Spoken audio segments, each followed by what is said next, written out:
വിചാരിച്ച മാനവികത എന്ന് പറഞ്ഞാൽ വല്ല തക്കാളിയോ വെണ്ടക്കയോ ഒക്കെ എന്നാണ്. മാനവികത എന്ന് പറഞ്ഞാൽ വലിയൊരു മൂല്യവാശേ. മാനവികത എനിക്കൊരു സംശയം, ഇത് തെരഞ്ഞെടുത്തപ്പോ മാനവികത ഞാൻ മുജാഹിദുടെ സ്റ്റേജ് കയ്യേറൽ എന്നെങ്ങടെ മനസ്സിലാക്കിയേക്കും. മെനയാന്ന് കോഴിക്കോട് ജില്ലയിലെ പേരാമ്പ്ര കടിയങ്ങാട് 250 കസേര ചുട്ടുകളഞ്ഞ് പെട്രോൾ ഒഴിച്ചിട്ട് പത്രത്തിൽ നിങ്ങൾ വായിച്ചില്ലേ? മാനവികത ഉണർത്തുന്ന ഉസ്താദ് കേരളത്തിൽ.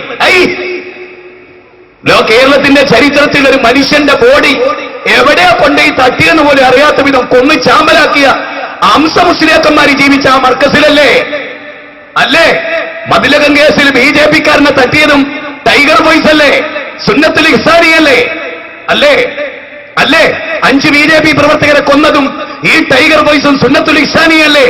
ഫയാസ്, സഫാസ്, വിയൂർ ജയിലിൽ കഴിയുന്ന സഫാസ്, കണ്ണൂർ സിറ്റിയിലെ മുജാഹിദ് പള്ളി അടിച്ചു പൊളിക്കാൻ AP സുന്നികളുടെ കൂടെ വന്ന സഫാസ് AP സുന്നിക്കാരനായിരുന്നു. തടിയന്റെ നസീറിന് ടൈഗർ ബോയ്സുമായി ബന്ധം പത്രത്തിലെ വാർത്തയാണ്. ടൈഗർ ബോയ്സുകാർക്ക് ക്ലാസ് എടുത്ത വിദ്വാൻ ആര്? തടിയന്റെ നസീർ. ഈ തടിയന്റെ നസീറിന് വെള്ളവും വളവും നൽകിയ ഉസ്താദ് നിങ്ങൾ മാനവികത പറയുകയോ? എന്തൊരു കൗതുകം! മാനവികത പറയാ അല്ലേ?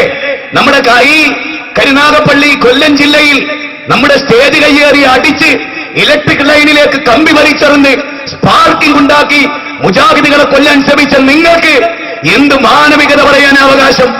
തിരുവനന്തപുരത്തെ നിയമസഭയുടെ താഴെ മുഖ്യമന്ത്രി ഉമ്മൻചാണ്ടിയുടെ മൂക്കിന് താഴെ ഭീമാപള്ളിയിൽ 10-34 കുടുംബങ്ങളെ ഊരുവിലക്കിയിട്ട് സ്വന്തം പെങ്ങളുടെ കല്യാണ വീട്ടിൽ ചെന്ന് കല്യാണത്തിൽ പങ്കെടുത്ത സഹോദരന് 250 രൂപ പേടപ്പിച്ച ഉസ്താദ് എന്ത് മാനവികതയാണ് നിങ്ങൾ ലോകത്തോട് പറയുന്നത്?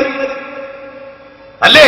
സ്വന്തം മാതാവിന്റെ മയ്യത്ത് നിസ്കരിക്കാൻ നിന്ന മുജാഹിദിനെ കോളർക്ക് പിടിച്ചു വലിച്ച് പള്ളി അങ്കണത്തിൽ പരിശുദ്ധ പള്ളിയുടെ ഉള്ളിൽ അടിയുണ്ടാക്കിയ AP ഉസ്താദിന്റെ കൂട്ടാളികൾക്ക് മാനവികത പറയാൻ എന്താ അവകാശം? മാനവികത പറയാൻ ബലിപെരുന്നാൾ ദിവസം ഉരുവിനെ ഇറക്കേണ്ടതിന് പകരം EK സുന്നിയെ വയനാട്ടിലെ പെണ്ണുങ്കോട്ടിൽ കത്തിവെച്ച് കറുത്തർത്തു.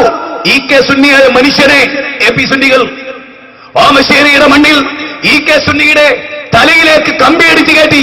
തീർന്നില്ല, പൂനൂര് കോളിക്കൽ അംസാജിയുടെ വീട്ടിൽ കിടന്നിറങ്ങുന്ന അബൂബക്കർ ഹാജിയെ ബോംബിട്ട് AP സുന്നികൾ കൊന്നു.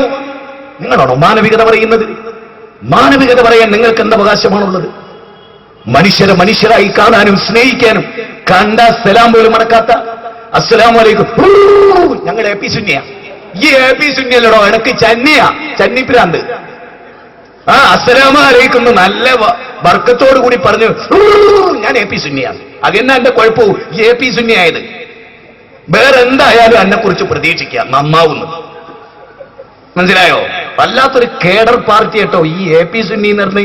കേരളത്തിൽ ഒരു സ്ഥലത്തും നിങ്ങളാരും കൊണ്ടുവരുന്നത് കേട്ടോ ആ യാത്രക്ക്. ഇപ്പൊ കഴിഞ്ഞ ദിവസം ചാനല് കണ്ടില്ലേ, മൂപ്പരെ ശിഷ്യൻ ചെയ്തു കൂട്ടി. ഞാൻ പറയണ്ടല്ലോ, ഇതാണ് മാനവികത. മാനവികത എന്താ? മുജാഹിദ് പ്രസ്ഥാനം ഈ കാലയളവിനിടയിൽ യാതൊരു തിന്മയും ചെയ്തിട്ടില്ല. ഇപ്പൊ നിങ്ങൾ നോക്ക്, നമ്മളിവിടെ ഈ ദി ലൈറ്റ് അതിന്റെ ഫ്ലക്സ് വെച്ച് പലയിടങ്ങളിൽ, ബോർഡ് വെച്ച് പലയിടങ്ങളിൽ നശിപ്പിക്കപ്പെട്ടു. നിങ്ങൾക്കറിയോ, കൊല്ലം ജില്ലയിലെ ഒരു സംഭവം ഉണ്ടായി. എന്താ വെച്ചാൽ, ഒരു ക്രിസ്ത്യാനി പ്രസംഗിക്കുന്ന ഒരു ദിവസം ആ നാട്ടിലെ മുഴുവൻ സുന്നികളുടെ പ്രസംഗം കേട്ടു. നബിയെ നിന്ദിക്കുന്ന, അള്ളാഹുവിനെ നിന്ദിക്കുന്ന, ഇസ്ലാമിനെ വിമർശിക്കുന്ന പ്രസംഗം. അന്ന് ഒരൊറ്റ AP സുന്നി ഇടപെട്ടില്ല. അതിന്റെ പിറ്റേന്ന് മുജാഹിദുകളുടെ പ്രസംഗമായിരുന്നു. പ്രാർത്ഥന അള്ളാഹിനോട് മാത്രം എന്ന് പറഞ്ഞു തീരുന്നതിന് മുന്നേ സ്റ്റേജ് ഇങ്ങനെ പറക്കുക. അപ്പൊ അവിടുന്ന് ഒരു സുന്നി കാക്ക, ഒരു AP സുന്നിക്കാരൻ വയസ്സൻ, അയാൾ എഴുന്നേറ്റെന്ന് പറഞ്ഞു ഞാൻ മുജാഹിദാകുകയാണ്. എനിക്ക് മനസ്സിലായി ഇന്നലെ അള്ളാഹി റസൂലിനെ പൊളിച്ച തെറി ക്രിസ്ത്യാനികൾ പറഞ്ഞപ്പോ നിങ്ങൾ കേട്ട് സന്തോഷിച്ചു. കാരണം നിങ്ങൾക്ക് അള്ളാഹി റസൂലിനെ ഇഷ്ടമല്ല, അള്ളാഹിനെ മാത്രമേ ആരാധിക്കാമെന്നാണ് അള്ളാഹിന്റെ പ്രത്യേകത പറഞ്ഞപ്പോ നിങ്ങൾ മുജാഹിദിനെ തല്ലി. അപ്പൊ ഉറപ്പായി നിങ്ങൾ അള്ളാഹിന്റെ ശത്രുവാണ്. ഞാനിതാ മുജാഹിദാവുക. ഫ്ലക്സുകളൊക്കെ അടിച്ചു പൊളിക്കും. നിരീശ്വരവാദികൾ ഇവിടെ ഈശ്വരനില്ല എന്നൊരു ഫ്ലക്സ് വെക്കുന്നുണ്ട്. ഇന്നേ വരെ ഈ AP സുന്നികൾ തകർത്തിട്ടുണ്ടോ? അള്ളാന്റെ പേര് അറിയുമ്പോഴേക്ക് ഇവർക്ക് ഭ്രാന്തറിയുണ്ട്. അല്ലേ? കാരണം അള്ളാന്റെ ഏറ്റവും വലിയ ശത്രു കേരളത്തിലെ AP സുന്നികളാണ്. പടച്ചോന്റെ ശത്രു വിശുദ്ധ ഖുർആൻ 39-ാം അധ്യായം 45 അതിൽ അള്ളാഹ് പറയാട്ടോ, അള്ളാഹിനെ പറ്റി മാത്രമായിട്ട് പ്രസ്താവിക്കപ്പെട്ട ഒരു കൂട്ടർക്ക് ചൂടാവും. ഒരു സ്റ്റേജ് കയ്യേറും, കല്ലെറിയും, കൂക്കുപിടിക്കും. എന്നിട്ട് അള്ളാഹ് വല്ലദീന ഒരു വിശുദ്ധ ഖുർആൻ പറയാണ്. അതിന്റെ അപ്പുറം നേരെ മറിച്ച് വൈദാ ദുഃഖിറല്ലദീന മിൻ ദൂനിഹി ഇദാഹും യസ്തബശിറൂൻ, അള്ളാന്റെ കൂടെ ഒരു വലിയനെയും കൂടി പറഞ്ഞ ഓൾക്ക് ഭയങ്കര ഹാപ്പിയാണ്. കുപ്പസ്വാമിനെ വിളിച്ചോ അള്ളാഹിനെ വിളിച്ചോ എന്ന് പറഞ്ഞാൽ ഭയങ്കര ചിരി. മൊയ്തീശയിനെ അള്ളാനെ വിളിച്ചു പറഞ്ഞാൽ ഭയങ്കര ശരി. അള്ളാനെ മാത്രം വിളിച്ചു കയറുന്ന പറഞ്ഞാൽ മുട്ടൻ കല്ലെടുത്തിട്ട് മോന്ത കുറ്റിക്ക് ഒരൊറ്റ കയറി. എങ്ങനെയുണ്ട്? ആരാ ഇസ്ലാമിന്റെ ശത്രു? ഇത് നിങ്ങൾ ശരിക്കും മനസ്സിലാക്കണം. ഈ നാട്ടിലെ ആളുകൾ ഇത് മനസ്സിലാക്കും. ഞാനിവിടെ മുസ്ലിം സമൂഹത്തോട് തീവ്രവാദത്തിലും ഭീകരവാദത്തിലും ഒക്കെ പെട്ടുപോയവരോട്, നിങ്ങൾക്കറിയില്ലേ, ബാബരി മസ്ജിദ് പൊളിച്ചിട്ട് ഡിസംബർ 6 നമ്മളൊരു സമ്മേളനം നടത്തി പാലക്കാട്, മതം മനുഷ്യ സൗഹാർദ്ദത്തിന്.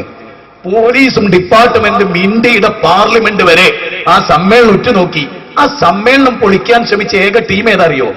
ഈ ടൈഗർ വോയിസ് നമ്മൾ ഉസ്താദും പാർട്ടിയും കാരന്തൂര് മർക്കസിന്റെ പ്രസ് പോയിട്ടേ ഒരു ബോർഡ്, ഒരു നോട്ടീസ്, എന്നിട്ട് പാലക്കാട് കോട്ട മൈതാനിയുടെ ഭിത്തിയിൽ മുഴുവനും AP കുട്ടികൾ ടൈഗർ സുന്നികൾ ഒട്ടിച്ച് ചോദിച്ചു നോക്ക്. ആ അനുഭവസ്ഥരായ മൻസൂർ ഡോക്ടർ പോലുള്ള ആളുകൾ ഇരിക്കുന്നുണ്ട്. അതിലെന്തായിരുന്നു ബോർഡ് അറിയോ? രാമനും സീതയും ദൈവമല്ല, പ്രാർത്ഥന അള്ളാഹുവിനോട് മാത്രം. മുജാഹിദ് സമ്മേളനം. എന്നിട്ട് ഹിന്ദുക്കളെയും മുജാഹിദിനെയും തമ്മിൽ തല്ലിച്ചേർന്ന് ചോര കുടിക്കുക. പോലീസുകാർ ഇങ്ങനെ ചെവി പിടിച്ചു തൂക്കി AP സുന്നിനെ. എന്നിട്ട് പോലീസുകാരെ കൈമ കിടന്നിട്ട് AP സുന്നി ടൈഗർ സുന്നി ഇങ്ങനെ പിടയ്ക്കുക. ഇന്നും ആ കേസ് എതിർക്കുക. ആലോചിച്ച് നോക്കിയേ, സമൂഹത്തിൽ ഫിത്തനയും വർഗീയതയും കുഴപ്പമുണ്ടാക്കുന്നവരാരാ? ഞാൻ പറയല്ല, AP സുന്നികളാണ്. മുജാഹിദുകൾ ഈ നാട്ടിൽ വന്നിട്ട് മനുഷ്യരെ സത്യത്തിലേക്ക് നയിച്ചു. ഖുർആൻ ഉദ്ധരിച്ചു, ഹദീസ് ഉദ്ധരിച്ചു. ഇപ്പൊ കാന്തപുരം പറയുന്ന എന്താ അറിയോ? നിങ്ങള് ക്ലിപ്പിങ്ങിലൂടെ ഒരു കാലമാണല്ലോ. കാന്തപുരം പറയാ 2 മണിക്കൂർ മുജാഹിദുകൾ പ്രസംഗിച്ചാൽ 100 കണക്കിന് ആയത്തോതുവര് 28-ലെ 38, 48-ലെ 38, സൂറത്ത് ഇഖ്ലാസ് 38-ലെ 48. എങ്ങനെയുണ്ട്? സൂറത്ത് ഇഖ്ലാസ് 38-ലെ 48, സൂറത്ത് ഇഖ്ലാസ് 112 അധ്യായ. അതുപോലും അറിയാത്ത ഉസ്താദാ കേരള യാത്ര നടത്തുന്നത്. നോക്ക്, ഇത് ക്ലിപ്പിങ്ങിലിടാൻ മാത്രമല്ല, ആ ഉസ്താദ് പിന്നെ പറയാ, ഞങ്ങളോ സുന്നികളോ ഞങ്ങൾ എന്തെങ്കിലും ചരിത്രം എന്തെങ്കിലും 2 മണിക്കൂർ ഒരായത്തോതിയാലായി, അതിന് ഞങ്ങൾ കുഴപ്പവും. വൈദാ തുരിയത്ത് അലൈഹിം ആയാത്തുഹു സാദത്തുഹും ഈമാന. ആയത്തുകൾ ഓതി കൽപ്പിക്കപ്പെട്ടാൽ ഒരു ഈമാൻ ഉണ്ടാവുന്ന. നിങ്ങൾ 38 മണിക്കൂർ 48 മണിക്കൂർ ഇങ്ങനെ ഒരു സ്ക്രീൻ ഇങ്ങനെ കെട്ടിയിട്ട് അപ്പുറം ഇപ്പുറം തല കട്ട് ചെയ്തിട്ട് കുറെ ക്ലിപ്പിംഗ് ഇട്ട് ഭയങ്കര ചിരി. അതല്ലാതെ വേറെന്താ? പിന്നെ മൂപ്പര് കോയിറച്ചും തിന്ന് കാറിൽ കയറിയാണ് പോവുകയും ചെയ്തു. ഇതല്ലാതെ വേറെന്താ ജനങ്ങൾക്ക് കിട്ടണേ? നേരെ മറിച്ച് ഇവിടെ തുടങ്ങിയ മുതൽ ഈ സമയം വരെ നമ്മൾ പ്രസംഗിച്ചല്ലോ. ഇവിടുത്തെ ഏതെങ്കിലും ഒരു പൊതുജനത്തിന് മനസ്സിലാകാത്ത എന്തെങ്കിലും ഒരു വാചകം ഉണ്ടായോ? എത്ര ഖുർആൻ വചനം ഉദ്ധരിച്ചു എന്ന് എനിക്ക് നോർമല്ല. അല്ലേ? നിങ്ങൾ കേട്ടില്ലേ? അധ്യായം നമ്മുടെ വചന നമ്പർ കേട്ടില്ലേ? മുജാഹിദ് പ്രസ്ഥാനത്തിന്റെ നേതാക്കന്മാരെ ഞങ്ങളെ പഠിപ്പിച്ചാതാ. നിങ്ങൾ ഖുർആൻ ഓതി കൊടുക്കി, നിങ്ങളെ വകയായിട്ടൊന്നും പറയണ്ട. ഹദീസ് ഓതി കൊടുക്കി, നിങ്ങളെ വകയായിട്ടൊന്നും പറയണ്ട. ലോകത്ത് വിപ്ലവം ഉണ്ടായിക്കോളും. അല്ലാഹു അനുഗ്രഹിക്കട്ടെ. ഖുർആനിലെ 40-ാം അധ്യായം 24-ാമത്തെ വചനമാണ് ഞാൻ എന്റെ തുടക്കത്തിൽ ഓതി കേൾപ്പിച്ചത്. അതിന്റെ അർത്ഥം ഇതാണ്: അഫലാ യതദബ്ബറൂനൽ ഖുർആൻ അഫലാ യതദബ്ബറൂനൽ ഖുർആൻ അം അലാ ഖുലൂബിൻ അഖ്ഫാലുഹാ. അവർ ഖുർആനിനെ കുറിച്ച് ചിന്തിക്കുന്നില്ലേ? അവരുടെ ഹൃദയത്തെ പൂട്ടിട്ട് വെച്ചിരിക്കുകയാണോ? അതുകൊണ്ട് ഖുർആനിനെ കുറിച്ച് പഠിക്കുക. ഇതര മത സമൂഹങ്ങൾക്കൊക്കെ ഖുർആന്റെ കോപ്പി എത്തിച്ചു കൊടുക്കുക, വായിക്കാനുള്ള അവസരം എടുക്കുക, പരമാവധി തെറ്റിദ്ധാരണകളെ തിരുത്തുക, ഏറ്റവും നല്ല മനുഷ്യരായി ജീവിക്കാൻ ശ്രമിക്കുക. അള്ളാഹു നമുക്ക് തൗഫീഖ് ചെയ്യുമാറാകട്ടെ. എല്ലാവിധ തിന്മകളിൽ നിന്നും അള്ളാഹു നമ്മെ കാത്തുരക്ഷിക്കുമാറാകട്ടെ. നാളെ മഹ്ശറയിൽ എരിപിരി കൊള്ളുന്ന വെയിലത്ത് അർശിന്റെ തണൽ നൽകി അള്ളാഹു നമ്മെ അനുഗ്രഹിക്കുമാറാകട്ടെ. എല്ലാവിധ ജീവിതത്തിന്റെ എല്ലാ മേഖലകളിലും അള്ളാഹുവിനെ സൂക്ഷിച്ച് ജീവിക്കാൻ നമുക്ക് സാധിക്കുമാറാകട്ടെ.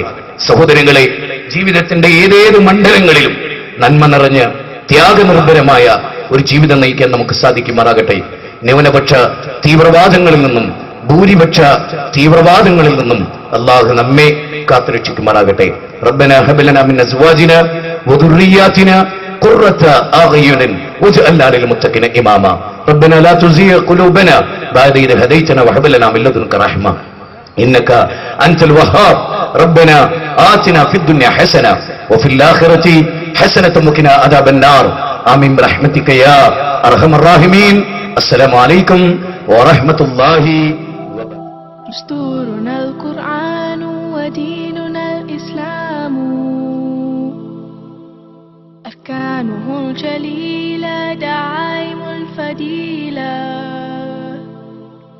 ويا الشهادتان كعيدة إيمان، والصوم والصلاة وحج والزكاة. Our guide is the Quran, our religion is Islam.